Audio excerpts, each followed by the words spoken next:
जय श्री कृष्णा। जय जय हरिवीर बाबा गोगा जी महाराज जी की जय।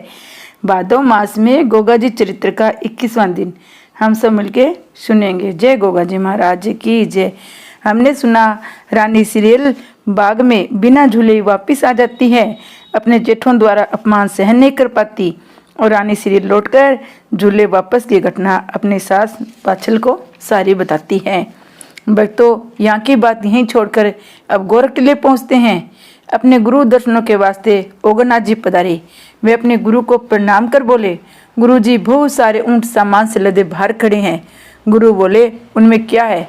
फिर गोगा को बैठा देखकर बोले, अच्छा जाहिर राजकुमार पधारे हैं। गोगा जी ने ओगनाथ को प्रणाम किया। गोरख गुरु बोले, ओगड़ ये अपनी माँ के बोले भंडारे को करने आए हैं। तुम अपने सब साथियों को खबर कर दो, दक्षिणा में 4 लाल मिलेगी, यानी अनमोल जवाहरात। जायवीर हाथ जोड़कर बोले, गुरुदेव आपने क्या अनहोनी बात कह दी। 1400 संतों को 4 लाल, इतने दौलत तो भारतवर्ष के सब राजाओं के खजानों में भी नहीं मिलेगी। इसमें तो आपके वचन की बड़ी भारी जग हंसाई होगी। गुरु गोरखनाथ जी बोले, गोगा मेरे वचन मिथ्या नहीं होता है, मैं जो कहता हूँ सोच समझ कर ही कहता हूँ। जाहिरवीर बोले, गुरुदेव मैं कुछ भी नहीं समझ पा रहा हूँ। गुरु गोरखनाथ बोले, गोगा तू पाताल निवासी नागराज वासुकी का पुत्र है, तेरा नाम पद्मनाग है, तू तमाम नाम जाति का प्यारा राजकुमार है। तेरा इशारा मिलते ही तुम्हारे पिता गुरु भंडारे के इस शुभ काम को इनकार नहीं करेगा। 5600 लाल अपने नागों के फनों पर दरगोर टिले पहुंचा देवेगा। तू आंखें बंद कर और अपने माता पिता के दर्शन कर। भभूति के प्रभाव से गोगा जी पद्मनाग के रूप में परिवर्तित हो गए। तभी एक काले सर्प ने बिल से निकलकर पद्मनाग को अपने शीश पर बिठाया और बिल में बढ़ गया। पाताल में पहुंच जाने पर गोगा अपने सब मित्रों से मिले। राजा वासुकी के पास पहुंच प्रणाम किया। माता पिता अपने पुत्र को देख बड़े प्रसन्न हुए और बोले, बेटा क्या मृत्युलोक का कार्य संपूर्ण हो गया? जाहिरवीर बोले, अभी नहीं पिताजी, अभी तो गुरु के भंडारे का कार्य वंश सेवा में स्थित हुआ हूँ। मेरी माता महारानी बाचल ने मेरे जन्म से पहले गुरु भंडारा बोला था। मैं माँ के आदेश अनुसार भंडारे का सामान लेकर पहुंचा तो गुरु ने संतों को 4 दक्षिणा लाल दक्षिणा में देने को कहा है। कृपया आप 5600 लाल अपने नागों द्वारा गोरख टिले भिजवाने की कृपा करो। इतना कहकर उदास हो राजा वासुकी का मुंह देखने लगे। वासुकी बोले, इस शुभ काम में उदास क्यों होते हो बेटा? प्रातःकाल लाल तुम्हारे गुरु के आश्रम पर पहुंच जाएगी। नागिन माँ ने अपने बेटे को जलपान करा विदाई दी। जब जाहिर तो गोरख टिले पहुंचकर गुरु गोरखनाथ को नमस्कार किया तो गुरुदेव ध्यान में मगन थे। समाधि खुलने के बाद गुरुदेव बोले, कहो भगत कार्य बना? गोगावीर बोले, धन्य है गुरुदेव, आपने अनहोनी को होनी करके दिखाई दिया। जिस पर गुरु कृपा होगी उसको कुछ भी दुर्लभ नहीं है। गुरु गोरखनाथ जी बोले, अब भंडारे का बंदोबस्त करवाओ, वृथा समय गवाना ठीक नहीं। भक्तों, गोगावीर ने गुरु आज्ञा शीश चढ़ा हलवाई को हुक्म दिया कि भांति भांति के स्वादिष्ट व्यंजन तैयार करो। दिन निकलते संतों को भोजन देना है, इसमें पहले ही सब व्यंजन तैयार हो जाने चाहिए। हलवाइयों ने तुरंत आज्ञा का पालन किया। भक्तों, कहते हैं गोगावीर जैसा गुरु भंडारा न किसी ने पहले किया था, न आगे और कोई कर पाएगा। यह भी कहते हैं जो पाताल लोक था अब अमेरिका के नाम से प्रसिद्ध है। इसके बराबर दुनिया भर में आज भी कोई देश धनी नहीं है। भक्तों, अब हम इस वार्ता को छोड़कर आपको बताते हैं कि गोगा जी तो भंडारे का सामान तैयार कराने का आदेश हलवाइयों को दे रहे थे। उधर गुरु गोरखनाथ स्नान ध्यान करके निपट पाए थे तो क्या देखते हैं, नाग अपने फनों में लाल उनके सामने धर नमस्कार कर अपने बिलों में घुस जाते हैं। दक्षिणा देने के वास्ते गोगावीर के लाए 5600 लाल गोरख गुरु के सामने पड़े थे। भोजन करने के बाद हर संत को 4 दक्षिणा में दिए गए। सब संतों ने गोगावीर के सिर पर हाथ रखकर आशीर्वाद दिया। गोगा जी ने गुरु का भंडारा कर ददेवा नगर लौट जाने पर भंडारे का सब हाल अपनी माता को कह सुनाया। इधर माता बाछड़ ने अपने बहु सीरियल को समझा दिया था कि तुम बाह की गणना जाहिर से मत कहना, व्यर्थ आपस में झगड़ा होगा। ये तो शुरू से ऐसे हैं, कई एक को गुस्सा दूसरे की जान न ले बैठे। बाछड़ को गुरु गोरखनाथ का श्राप याद था, गोगा द्वारा ये दोनों मारे जाएंगे। वह श्राप को याद कर कांप जाया करती थी। गोरू टीले से वापिस आने पर गोगा जी राजकार्य में लग गए। रानी सीरियल गृहस्थी के काम में हाथ बंटाकर सब कुनबे की सेवा शुश्रूषा कर उन्हें प्रसन्न करने में ही अपना नारी धर्म निभाती रही। इधर मुसलमान भारत पर हमले करते थे, धन लूट कर ले जाते थे। गोगा जी की वीरता से सब ददरेवा निवासी खुश थे कि जाहिर वीर के भय के कारण कोई बात से हमारे नगर पर हमला करने की हिम्मत नहीं करता है। आपस की फूट के कारण कोई भी देशवासी सुख की नींद नहीं सो पाता था। होनी किसी को नहीं बख्शती, राजा महाराजा किसी का भी लिहाज नहीं करते। उसे न भगवान राम को बख्शा न राजा रावण को। होनी वंशी भगवान कृष्ण के परिवार की नारियों को भीड़ छीन कर ले गए। अर्जुन का गांडीव उनका कुछ भी नहीं बिगाड़ सका। इसी होनी के करिश्मे से ददरेवा नगर भी नहीं बन सका। चौमासे के कारण वर्षा ऋतु का जोर था। ददरेवा के शासनकर्ता हमेशा से जनता के कंधे से कंधा मिलाकर अपना खर्च चलाते थे। राज्य खजाना जनता की धरोहर समझा जाता था। ददरेवा नगर में मूसलाधार वर्षा रुक जाने के बाद गोगा जी के दास खेतों पर काम करने चले गए। दासी भोजन बनाकर उन्हें खेतों पर देने चली गई। धूप की गर्मी का जोर था। गोगा जी आराम से लेटे थे। रानी सीरियल पंखा जला रही थी। गोगा जी ने सीरियल से कहा, रानी बड़ी प्यास लग रही है, सरोवर का ताज़ा जल पीने की इच्छा है। कोई दास दासी खेत से आए तो मंगवा लेना। रानी सीरियल बोली, ये आपने क्या कहा? दास ने मंगवा लेना। दास दासी ने जाने कितनी देर में आएंगे। आप प्यासे रहेंगे और मैं देखा करूंगी। सरोवर की तो बात ही क्या, मैं पातालपुरी में आपकी आज्ञा मिलते ही अमृत घट भी ले आ सकती हूँ। गोगा जी बोले, तुम रानी होकर सरोवर का पानी लेने जाओगी, इस पर जनता क्या सोचेगी? इस पर रानी सीरियल बोली, मैं आपको प्यासा देकर हाथ पर हाथ धरे बैठी रहूं, इसमें मेरा पतिव्रत धर्म क्या नष्ट नहीं होगा? मैं अभी पानी लेकर आई। सीरियल ने घड़ा उठाया, सरोवर की तरफ चल पड़ी।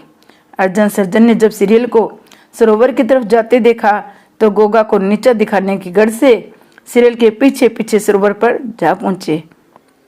रानी सीरियल ने जब घड़ा भरकर सरोवर के बाहर निकाला तो दोनों भाइयों ने उसे जा गिरा। अरे भाभी, तुम्हारी ये दशा, इतने दास दासियों के होते तुम पानी भरने आई हो। लाओ, मैं घड़ा लिए चलता हूँ। ये कहकर अर्जुन हाथ थाम घड़ा छीनने लगा। सर्जन ने उसका चीर खींच कर कहा, स्त्रियों के कारण रात दिन युद्ध होते ही रहते हैं, तुम हमारी बन जाओ। गोगा के मरने के बाद तुम किसके सहारे रहोगी? हम दो है, एक मर जाएंगे तो दूसरा तुम्हारी नाव पार लगा ही देंगे। सीरियल हतबुद्धि सी होकर रह गई और ये दोनों इस प्रकार क्यों सरोवर पर अनहोनी बातें कह रही हैं। तभी सर्जन ने बोला, जल्दी बोलो, क्या इरादा है? राजी से हमारे साथ चल रही हो या तुम्हें जबरदस्ती उठाकर ले चले? रानी सीरियल बोली, आप लोग जेठ होकर जिस प्रकार की बातें कर रहे हो, मैं तुम्हारे बहन बेटी के समान हूँ। मेरे पति महल में हैं, मेरे देर लगने के कारण वे आ जाएंगे, तुम दोनों भाई बेमौत मारे जाओगे। अर्जुन बोले, क्या हम तेरे पति से डरते हैं जो पति की धमकी दिखा रही हो? रानी सीरियल चतुर थी, उसने समझ लिया ये दुष्ट राजी से नहीं मानेंगे। चालाकी से काम निकाल लेना, अपनी लाज बचानी चाहिए। मैं बोले, जेठ जी, मैं अबला नारी हूँ, उन्होंने सरोवर में पानी मंगवाया है, मैं लेने चली आई। आप जानते हो उनका गुस्सा तेज है, अगर वे आ गए तो न मालूम किसकी मौत पुकार उठेंगे। उन्होंने गुस्से से मुझे ही कत्ल कर दिया तो किसी के लिए कुछ न बन पाएगा, इसलिए मेरी बात मानो, मैं उन्हें पानी पिलाकर और सुलाकर सिंगल लौट आऊंगी।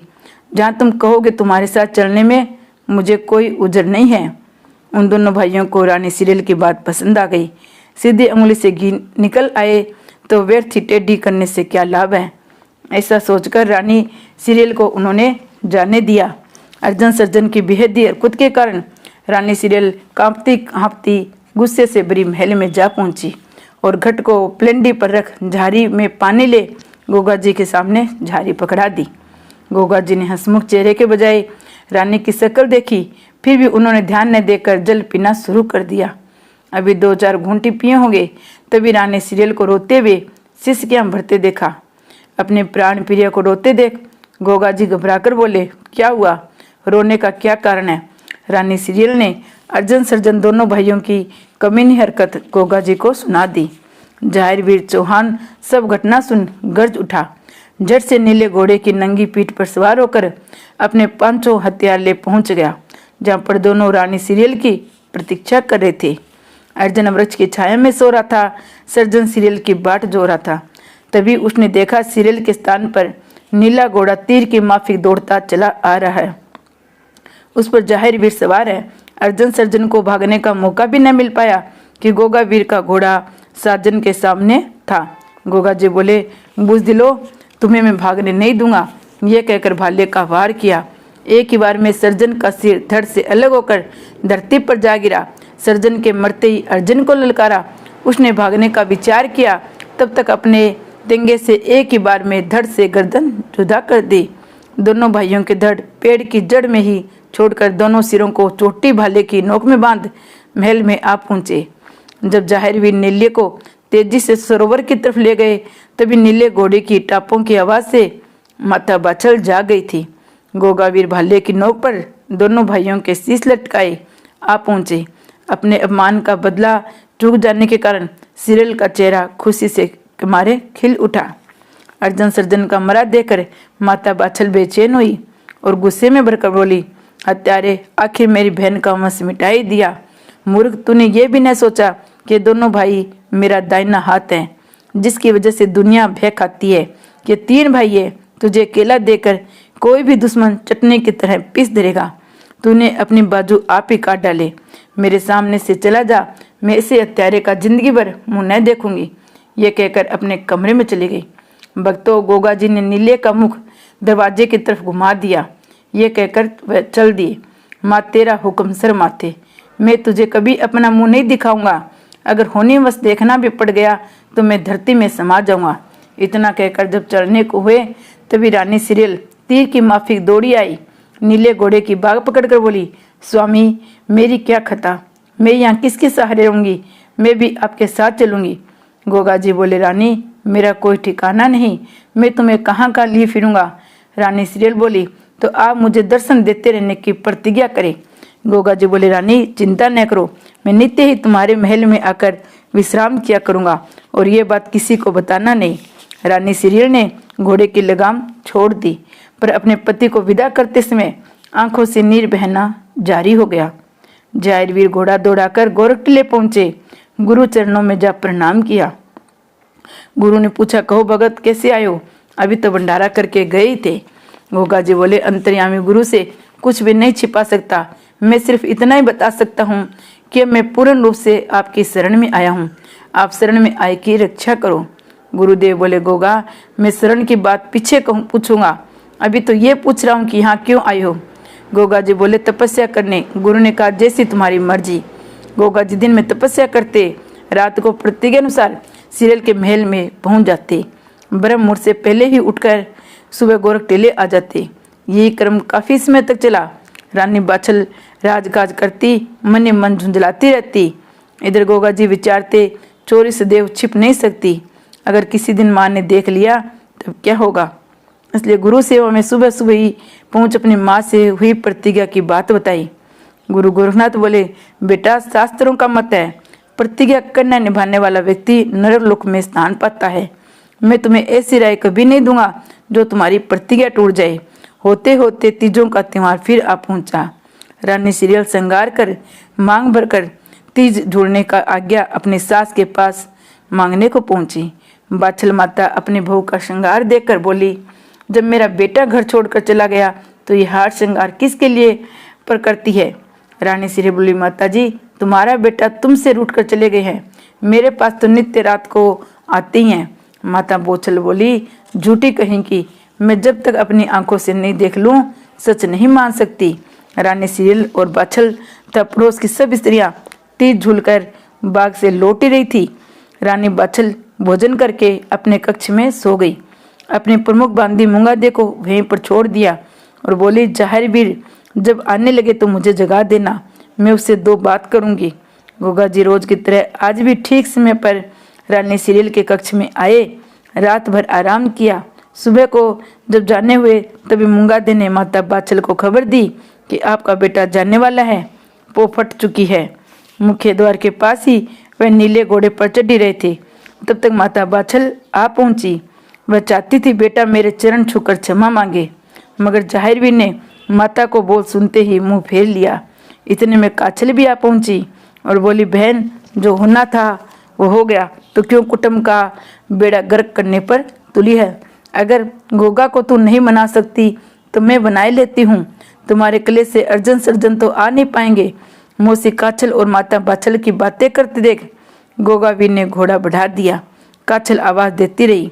घोड़सवार भी दौड़ाए, मगर नीले को दौड़ के सामने सब पिछड़ गए। आगे भारी दलदल था। हमारे जाहिर वीर में नीले घोड़े के दलदल में बीच धरती में समा गए। नीले घोड़े ने बहुत जोर लगाया, पर होने वह सब जोर व्यर्थ गया। माता बाछल व मौसी काछल घुड़सवार देखते ही रह गए, परंतु वे दोनों गुरु भाई गोगा और नीला घोड़ा धरती में समा गए। गोगा जी का भाला दवजा ही दिखाई देती रही। ये बात सारी नगरी में फैल गई। रानी सिरल भी रोती पिटती अपना सिर धुनती रथ में सवार हो आ पहुंची। रानी बाछल व काछल ने दुख में डूबी रानी सिरल के आंसू पहुंचकर छुपाना चाहा। वे गुस्से में बर बेचैन हो बोली, कमबख्त रांडो, नास बिटो, आखिर रही बांझ की बांझी। मेरा तुम्हें श्राप है, अब तक 7 जन्मों की बांझी सो आगे भी रहोगी। अपने दुख भरी बहू का श्राप सुनकर दोनों बहनों ने वही प्राण त्याग दिए। रानी सिरल अपने प्राणनाथ की रोज बाट देखा करती। वे मरे नहीं है, वे मुझसे मिलने जरूर आएंगे। कोई कहता है वे धरती के भीतर ही तिब्बत के नजदीक गोरख टीले पर तपस्या कर रहे हैं। कोई कहता वे अपने पिता वासुकी के पास मृत्यु लोक की लीला समाप्त कर पाताल लोक पहुंच गए। रामा ग्वाला जो ददेवा नगर की गौवें चराता था, उसका कहना था सूर्य नाम की जो जाहिर की प्यारी गाय हैं, वे रोजाना गौओं के समूह से गायब हो जाती है और शाम को समूह से मिलकर चली जाती है। एक दिन जब ग्वाले रामा ने देखा कि गाय बड़ी तेजी से समाधि की तरफ दौड़ी जा रही थी, तो रामा ने भी इसके पीछे दौड़ाई। उसने क्या देखा, जिस स्थान पर गोगा जी भूमि में समाये थे वही आकर रुक गई और रामा ने वृक्ष की आड़ से देखा, धरती फटी, एक खूबसूरत बालक प्रकट हो गाय के थन को मुंह लगाकर दूध पी धरती में समा गया। रामा ने जब गौर से उस बालक की सूरत देखी तो वह अपने गोगा चौहान उसे दिख पड़े। उसने वापस ददेवा में खबर दी। रानी सिरल रामा से बोली, भैया मुझे भी दर्शन करा दो। उसने रानी सिरल और बांदी मूंगादे को जाल वृक्ष की आड़ में जा छिपाया। सूर्य गाय रंबाती हुई आई और टीले पर आकर रुक गई। जय गुरु गोरखनाथ जी महाराज की जय। जय गोगा जी महाराज की।